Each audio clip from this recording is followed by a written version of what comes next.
All right, our first story really dives into the perils of AI in political campaigns, as a former political consultant for President Biden's long-shot Democratic primary challenger said that he commissioned an AI-generated robocall impersonating the president.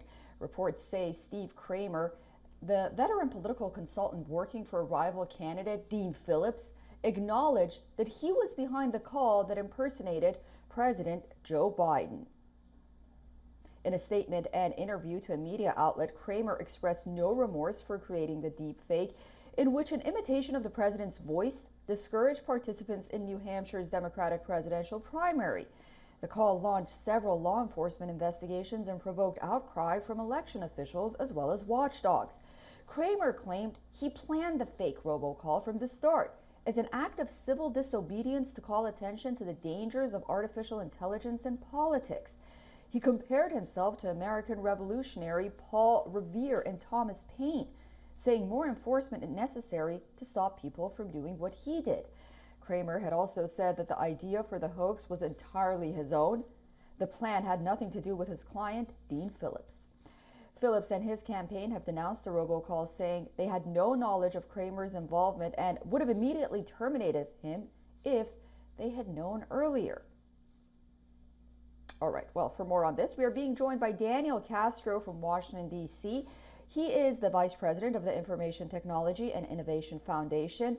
Daniel, welcome to WION, and thank you so much for joining us. I mean, this is a very important story and something that many have raised concerns about going into 2024. Can you tell us about the kind of threat that artificial intelligence poses to the fairness of U.S. elections after an incident like this one?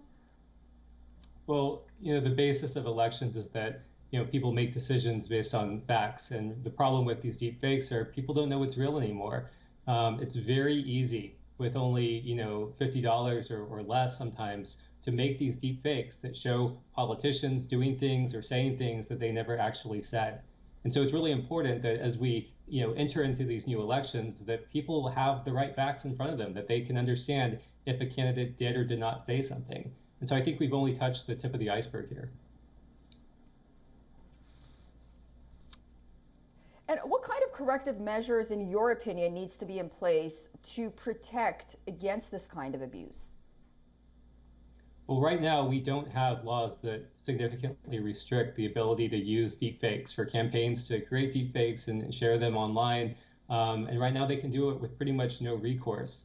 There are only a few states that have started to pass laws in this area that would make it a crime or make it so that somebody who is affected by this could, get a court order, get it taken down, or seek remedies.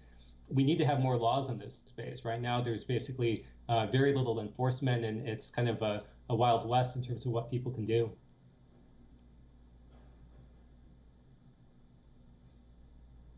Yeah, indeed. And we even got, warnings from so many people, including Elon Musk himself as well. Okay, Daniel Castro from Washington, D.C., thank you so much for joining us on WION, and I look forward to speaking to you again very soon. For all the latest news, download the WION app and subscribe to our YouTube channel.